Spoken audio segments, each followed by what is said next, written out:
যদি আপোনাক কোনোবাই 1 কিলো নিমখ 1 কিলো চেনি দাইল তেল কেইটামান টকাৰ সামগ্ৰী ফ্ৰীতে দিব খোজে আৰু যদি আপুনি কোনোবাই আনিবলৈ যাব খোজে তেতিয়াহ'লে তাত অন্তৰ্নিহিত হৈ থকা এটা বিষয় আপোনালোকৰ আগত মই আজি দাঙি ধৰিব বিচাৰিছোঁ।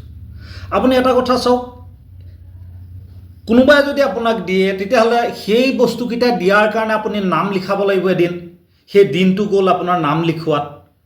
আকৌ যিদিনাখন দিব সেইদিনাখন আপুনি আনিবলৈ গ'ল, মানে আপোনাৰ 2টা দিন, ন্যূনতম 2টা দিন আপোনাৰ সেই কামটোত গ'ল।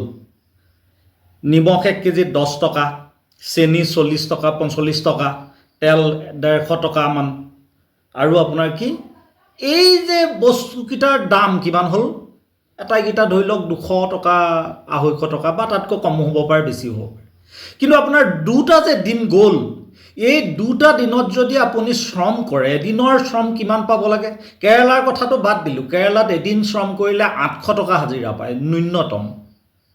আমাৰ ইয়াতো যদি ন্যূনতমো যদি 500 টকাও শ্ৰমিক এজনে পায়, তেতিয়াহ'লে দুদিনত 1000 টকা আপুনি ক্ষতি কৰি আপুনি আনিবলৈ আপোনাক মাতিছে কেইটামান বস্তু, আৰু তাকে লৈ কোনোবাই বা ল'ব বিচাৰিছে।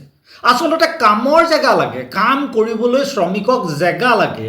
যদি শ্ৰমিকে কাম কৰিবলৈ জেগা পায় তেতিয়া নিশ্চয় কাম কৰি তেওঁলোকে পৰিয়ালবিলাক আগবঢ়াই নিব পাৰিব। কিন্তু তাকে নকৰি কামৰ তাৰমানে আমাৰ সমাজখনত কাম কৰিবলৈ স্কোপ নাইকিয়া হৈছে। যি স্কোপ, আচলতে কাম কৰিবলৈ জেগা নাইকিয়া হৈছে, ঠাই নাইকিয়া হৈছে। এই যে ব্যৱস্থাপনাটো হৈছে, কাম কৰাৰ ক্ষেত্ৰখন কমি গৈছে, কৰিলেও তাৰ প্ৰাপ্য নোপোৱা হৈছে, এইটো এটা আচলতে মূল সমস্যা।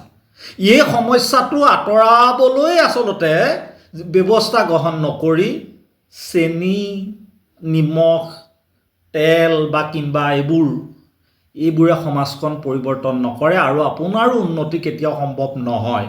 কাৰণ 2টা দিনত যদি খৰচ কৰি পেলাই আপুনি কাম কৰি পেলাই পইচা পালেহেঁতেন, ইয়াতকৈ বেছিয়ে পালেহেঁতেন। আৰু আপুনি সেইকেইটাৰ কাৰণে কেইদিন দৌৰিবলগীয়া হৈছে। এই ব্যৱস্থাপনাবোৰে সমাজখনক ক্ৰমাগতভাৱে আৰু এটা বিপদজনক অৱস্থানলৈ ঠেলি লৈ যাব। এবাৰ চিন্তা কৰি চাওকচোন, এই ব্যৱস্থাপনাবোৰ শুদ্ধ নে অশুদ্ধ? নিজে ভাবকচোন।